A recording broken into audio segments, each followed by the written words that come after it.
دلته د لغمان ولایت په مرکز کې هغه افغان کډوال لپاره چې تازه له پاکستان څخه راستانه شوي دي د ځمکو د ویش بهیر پیل شوی دی. هغه کډوال چې له جبري ایستلو وروسته د دایمي سرپناه او د ژوند لومړنیو امکاناتو پرته د کېږدیو لاندې شپې او ورځې تېروي. د لغمان د ښار او کورو جوړونې رئیس وایي دمګړې څه باندې 2000 تازه راستانه شویو کډوالو لپاره د ځمکو د ویش بهیر پیل شوی چې هرې کورنۍ لپاره 15 ځمکه په پام کې نیول شوې ده.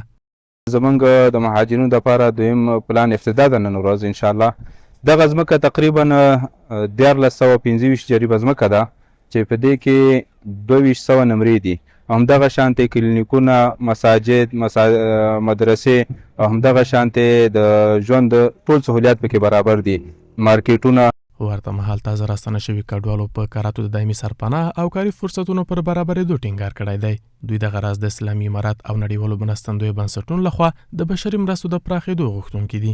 وړاندې موږ پردي همسایهګانې پر یو چېرته کډه وړو، بله بل چېرته کډه وړو، او کلا کې به مو واړولې، نه به کوټې پکې وې، نه به پکې مثال تشناب شي هغه معلومات پکې. بس یو ځای بل ځای وګرځو، ډېر وګرځو. اوس شکر الحمدلله موږ ته نن له خیره سره توضیح کوي د نمرو، او موږ غواړو چې موږ سره دلته هر شی احکامات موږ ته برابر شي، مکتب، مسجد، اوبه او برق. پاکستان چاکوال نه پاکستان حکومت موږ په زور و ظلم سره وشړلو او راغلو خپل ملک ته.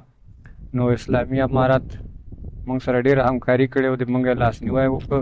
دا په داسې حال کې ده چې په وروستیو ورځو کې له پاکستان څخه د افغان کډوالو د راستنېدو لړۍ زور اخیستی دی.